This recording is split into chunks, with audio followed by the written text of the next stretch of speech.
தேவிகாரணி அம்மா மற்றும் கந்தசாமி ஐயா ஆகியோரால் வார்த்தெடுக்கப்பட்டு தற்போது மிக பெரும் ஏற்றுமதி நிறுவனத்தில் அக்கவுண்ட்ஸ் மேனேஜராக பணியாற்றி வருவரும் ரோட்டரி ஆஃப் திருப்பூர் மெரிடியன் அமைப்பின் பொருளாளராகவும் செயல்படும்.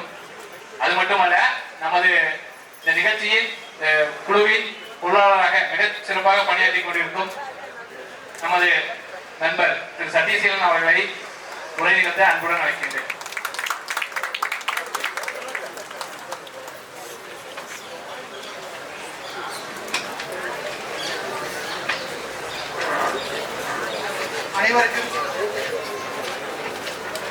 அனைவருக்கும் அன்பான காலை வணக்கங்கள். பணி நிறைவு பெற்ற ஆசிரியர்களுக்கு நன்றி பாராட்டும் விதமாக ஒரு அற்புதமான விழாவினை ஒருங்கிணைத்த நமது ஒருங்கிணைப்பாளர் குழுவிற்கு எனது முதல் நன்றியை தெரிவித்துக் கொள்கிறேன். ஸ்கூல்ல படிக்கும்போது பாத்தீங்கன்னா மனப்பாட செயல் படிச்சு முடிச்சுட்டு கன்சாய் வாத்தியார் எல்லாத்துக்கு முன்னாடி பேச சொல்லுவாங்க. நம்ம போய் நின்னோம்னாவே அங்க ஒரு ஆசிரியர் இருப்பாரு, பக்கத்துல பாத்தீங்கன்னா ஒரு 40 ஸ்டூடெண்ட்ஸ் இருப்பாங்க. அவங்க முன்னாடி பேச சொன்னாவே நம்மளுக்கு அள்ள விட்டுருங்க. இங்க பாத்தீங்கன்னா 40 டீச்சர்ஸ் இருக்காங்க. முன்னாடி பாத்தீங்கன்னா நம்மளுக்கு ஒரு 200-300 நண்பர்கள் இருக்காங்க. அவங்க முன்னாடி பேசுறது கொஞ்சம் ரொம்ப பயமா இருக்கு. இது எப்படி இருக்குதுன்னு பாத்தீங்கன்னா தமிழ் சைடுல தலகுப்பர் படிச்சோன்னா எப்படி இருக்கு அந்த ஃபீல்ட்ல இருக்கு. ஏதோ கொஞ்சம் பேசுறேன், ஏதாச்சும் தப்புகள் தவறுகள் இருந்ததுன்னா மன்னிச்சுக்கங்க. கல்வி நம்மளுக்கு எவ்வளவு முக்கியம்னு பாத்தீங்கன்னா ஒரு சாமானிய மக்களோட லட்சியம் என்னன்னு போய் கேட்டீங்கன்னா நம்மளோட பசங்களை நல்லா படிக்க வச்சு ஒரு நல்ல வேலைக்கு போய் ஒரு நிறைவான வெற்றியான ஒரு வாழ்க்கையை பாத்தீங்கன்னா வாழணும்னு தான் எல்லாரும் சொல்லுவாங்க. அப்படி வாழணும்னா நம்மளுக்கு கல்வி ரொம்ப ரொம்ப முக்கியமானது. கல்வி இருந்தா மட்டும்தான் நம்ம பாத்தீங்கன்னா வாழ்க்கையில வெற்றி அடைய முடியுங்க. நம்மளோட அடுத்த தலைமுறைக்கு நம்ம அளிக்கக்கூடிய ஒரு நிலையான செல்வம் பாத்தீங்கன்னா கல்வி மட்டும்தானுங்க. அந்த நிலையான செல்வங்களை அள்ளி தரக்கூடிய ஆசிரியர் பெருமக்கள் மட்டுமேங்க.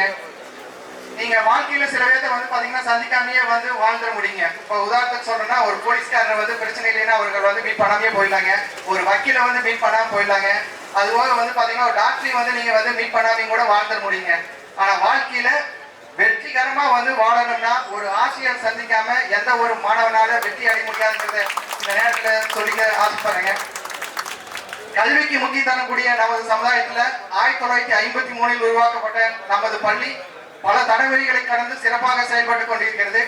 அருகில் உள்ள அனைத்து ஊர்களில் இருந்து வருகின்ற மாணவர்களுக்கு பாதுகாப்பையும் முக்கியமா ஒழுக்கத்தை உறுதி செய்கிற பள்ளியா இன்று வரை மற்ற பள்ளிகளுக்கு முன்னோடியாக இருக்க காரணம் நமது ஆசிரியர் பெருமக்களே.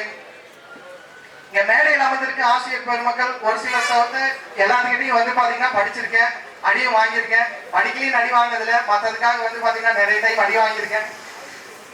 ஆறாவதுல ஜாயின் பண்ணும்போது பாத்தீங்கன்னா எனக்கு ஃபர்ஸ்ட் அட்மிஷன் போட்டது பரமேஸ்வரன் சார் போட்டாரு. அவருதுல இருந்து பாத்தீங்கன்னா எபினேசர் சார்ல தொடங்கி பிரேமா மிஸ்ஸுங்க, தங்கவேல் சாரு, கோவிந்தசாமி சாரு, அம்சுவேணி மிஸ்ஸுங்க, பாரபதி மிஸ், பங்கஜம் மிஸ்ஸுங்க, நடராஜன் சாருங்க, தமிழ் கன்சாமி சாரு, எங்க வாத்தியார் கன்சாமி சாரு, அப்புறம் எங்க மிஸ் தேவிகாராணி மிஸ்ஸுங்க.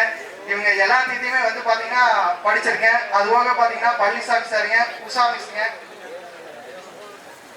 மணிமேகலை மிஸ், இவங்க எல்லாத்துக்கிட்டையும் பாத்தீங்கன்னா இருந்து இவ்வளவு க்ளோஸா பார்க்கும்போது மறுபடியும் பள்ளிக்கூடத்துல ஜாயின் பண்ணி படிக்கிற அளவுக்கு எனக்கு ஒரு ஃபீல் கிடைக்குது. இது கண்டிப்பா ஒரு வாழ்க்கையிலேயே சிறப்பான தன்மை பாத்தீங்கன்னா நான் நினைச்சிட்டு இருக்கேங்க. அதோட முக்கியம் எப்படின்னு பாத்தீங்கன்னா அந்த 12வது அக்கௌண்டன்சி எங்க மிஸ் எடுக்கிறது பாத்தீங்கன்னா இன்னைக்கு நினைச்சு பார்க்கும்போது ரொம்ப சந்தோஷமா இருக்கு. அதுக்காகவே 12th அக்கௌண்டன்சி புக்கும் அக்கௌண்ட்ஸ் புக்கும் பாத்தீங்கன்னா இன்னைக்கு வரைக்கும் வச்சிருக்கீங்க. கிட்டத்தட்ட 35 வருஷமா ஆபீஸ்ல வச்சு ஒவ்வொரு நாள் அந்த புக்கை பார்த்துட்டு இருக்கேன். அவ்வளவு சந்தோஷமா இருக்குங்க.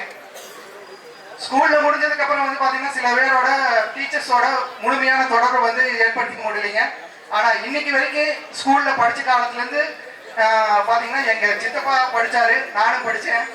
அப்படி ஒரு வாத்தியார் பாத்தீங்கன்னா நம்ம தங்கவேல் சாரு இன்னைக்கு வரைக்கும் என் கூட பாத்தீங்கன்னா தொடர்புல இருக்காருங்க. நம்ம ஸ்கூலோட மார்க்கெட் அவர் தான். நான் எப்போ 6th ஜாயின் பண்ணும்போது எப்படி பார்த்தனோ அதே மாதிரி இன்னைக்கு பாத்தீங்கன்னா இருக்காரு. என்னைக்கு அதே மாதிரி இருக்கணும்னு நான் வேண்டிக்கிறேங்க. ரெண்டாவது பாத்தீங்கன்னா எங்க ஊர் கன்சாமி வாத்தியாருங்க. படிக்கும் போதும் சரி, படிச்சு முடிச்சதுக்கு அப்புறம் சரி, இப்போ பாத்தீங்கன்னா எனக்கு ஒரு ரொம்ப முன்னோடியா இருக்கிறது கன்சாமி வாத்தியார் தானுங்க. அவருக்கு இந்த நேரத்துல பாக்குறதுல ரொம்ப மகிழ்ச்சி அடைகிறேங்க. அப்புறம் மேடையில் இருக்கிற ஆசிரியர்களை பத்தி பாத்தீங்கன்னா பேசிட்டே இருக்காங்க. நிறைய பேசலாம். ஆனா இங்க மேடையில் இல்லாத ஒரு ஆசிரியரை பத்தி வந்து பாத்தீங்கன்னா ஒரு சின்ன ஒரு நெகிழ்ச்சியான ஒரு சம்பவத்தை பத்தி சொல்லி முடிச்சுக்கிறேங்க. நான் ஃபிஃப்த் படிக்கும்போது இந்த ஸ்கூல்ல ஜாயின் பண்றதுக்கு முன்னாடி ஃபிஃப்த் படிக்கும்போதே வந்து இங்க கிரிக்கெட் விளையாடுறது என் சீனியர்ஸோட வந்து விளையாடுறது பார்க்க தருவாங்க. வரும்போது ஒரு நாள் பாத்தீங்கன்னா ஸ்கூல்ல ஓடிக்கி விழுந்து காலில் வந்து பாத்தீங்கன்னா ரத்தம் வந்துச்சுங்க. ரத்தம் வந்து நான் வாக்கில் எழுந்திரிச்சு விளையாடிட்டு இருந்தேன். தூரத்துல இருந்து வந்து ஒருத்தர் என்னை பார்த்தாரு. பார்த்துட்டு பக்கத்துல இருந்து பையன் கிட்ட கூப்பிட்டு அந்த பையனை வர சொல்லு அப்படின்னு சொல்லி கூப்பிட்டு வீட்டுக்கு கூப்பிட்டு காலில் வந்து ரத்தம் வந்து பாத்தீங்கன்னா மருந்துல வச்சு கொடுத்து சாப்பிட்டியான்னு கேட்டு எனக்கு தண்ணி கொடுத்து சாப்பாடு போட்டு ஒரு 1/4 மணி நேரம் அவங்க வீட்லயே உட்கார வச்சு வந்து பாத்தீங்கன்னா எனக்கு என்ன வேணுமோ எல்லாம் பண்ணி அனுப்பிச்சுட்டாரு. அப்ப யாருன்னு எனக்கும் தெரியாது, அவரு யாருன்னு நான் யாருன்னு அவருக்கும் தெரியாதுங்க. அப்புறம் கொஞ்ச நாள் கழிச்சு வந்து பாத்தீங்கன்னா அவரே எனக்கு கிளாஸ் டீச்சரா வந்தாருங்க. அப்பவும் வந்து பாத்தீங்கன்னா அவர் பேர் என்னன்னு கூட கேட்கல. ஆனா இன்னைக்கு வரைக்கும் அவர் ஊர் பேரை சொல்லியே பழகிட்டோம். அப்படிப்பட்ட வாத்தியார் வந்து பாத்தீங்கன்னா குற்றால வாத்தியாருங்க. அவரை பார்க்காதனால இருக்காதுங்க. பாத்தீங்கன்னா பைக்ல வந்து மேக்கிங் கலைக்கும் போயிட்டே இருப்பாரு, பாப்பாரு, கிளாஸ்ல வந்து கிண்டல் பண்ணுவாரு. அவர் இங்க இல்லாத சமயத்துல அவரை பத்தி பேசுறது கொஞ்சம் பெருமையா இருக்குன்னு நான் நினைச்சுக்கிறேங்க. ரெண்டாவது வந்து நமக்கு ஸ்கூல்ல நல்ல நண்பர்களை கொடுத்ததும் இந்த பள்ளிக்கூடம் தானுங்க. அந்த நண்பர்களை புதுப்பிக்கிறதுக்கு மீண்டும் ஒரு வாய்ப்பை கொடுத்தீங்க. இந்த நன்றி பாராட்டுதல் விழாவுக்கு வந்து பாத்தீங்கன்னா நன்றி சொல்லிக்கிறேங்க. முக்கியமா இன்னைக்கு 2 பேருக்கு வந்து மறுபடியும் வாய்ப்பு கிடைக்குமான்னு தெரியல, நன்றியும் சொல்லிடுறேன். அதுல முதலாவது வந்து பாத்தீங்கன்னா என்னுடைய நண்பன் அழகிசாமி. அவங்க வந்து அபுதாபியில் இருக்காப்பீங்க. கிரிக்கெட் எப்படி நேரடியா லைவா நம்ம பாக்கிறதுக்கு விருப்பப்படுமோ அது மாதிரி வந்து எனக்கு இந்த ஃபங்க்ஷன் முடிஞ்சதுக்கு அப்புறம் நீங்க வந்து வீடியோ அனுப்பிச்சுட்டு எனக்கு எந்த பிரயோஜனம் இல்லை. நான் வந்து அங்க இருக்கிற மாதிரி எனக்கு ஃபீல் கிடைக்கணும். எனக்கு லைவா வந்து பாத்தீங்கன்னா டெலிகாஸ்ட் பண்ணுங்கன்னு சொல்லி என் கூட இருந்து சொல்லி என்னென்ன பண்ணணுமோ எல்லா வேலையுமே இங்கிருந்து பண்ணினாலுமே அங்கிருந்து எனக்கு எல்லா ஹெல்ப்பும் பண்ணியிருக்காப்ல. அவனுக்கு நேரத்துல நன்றி சொல்லிக்கிறேங்க. இன்னொருத்தர் முக்கியமானவர், அவர் வந்து பாத்தீங்கன்னா இந்தூர்காரர் தான், இந்த பள்ளியில் படிச்சவர் தான், இன்னைக்கு முன்னாள் மாணவராக வந்திருக்காரு. என்னோட குரு ஆடிட்டர் முருகசாமி ஐயா அவர்கள். அவர் எங்களை வந்து பாத்தீங்கன்னா வழி நடத்தி ஒருங்கிணைத்தவர். எங்களோட துடிப்புடன் வந்து இந்த ஃபங்க்ஷனுக்கு செயல்பட்டவர். பள்ளிக்கு தேவையான அனைத்து உதவிகளையும் கிட்டத்தட்ட 1 மாத காலமா வந்து பாத்தீங்கன்னா தொடர்ந்து செஞ்சுட்டு இருக்காரு. அவருக்கு என்ன வாழ்நாள் முழுதும் நன்றி சொல்ல கடமைப்பட்டுள்ளேன். மேலும் செல்வங்களில் எல்லாம் பெரிய செல்வம் கல்வி செல்வம் அப்படின்னு நம்மளுக்கு பாடம் எடுத்ததும் இந்த ஆசிரியர்கள் தாங்க. அந்த செல்வங்களை எல்லாம் நம்மளுக்கு அள்ளிய ஆசிரிய பெருமக்களுக்கும் அச்செல்வங்களை பெற்ற மாணவர்கள் அனைவரதும் சார்பாக அவரது ஆசிரியர்களின் பாதம் தொட்டு வணங்கி அவர்கள் வாழ்க பல்லாண்டு வாழ்க பல்லாண்டு வாழ்க பல்லாண்டு என வணங்கி வாழ்த்துகிறேன். நன்றி, வணக்கம். வாழ்த்துறை வழங்கிய சதீசன் அவர்களுக்கு நன்றிகள்.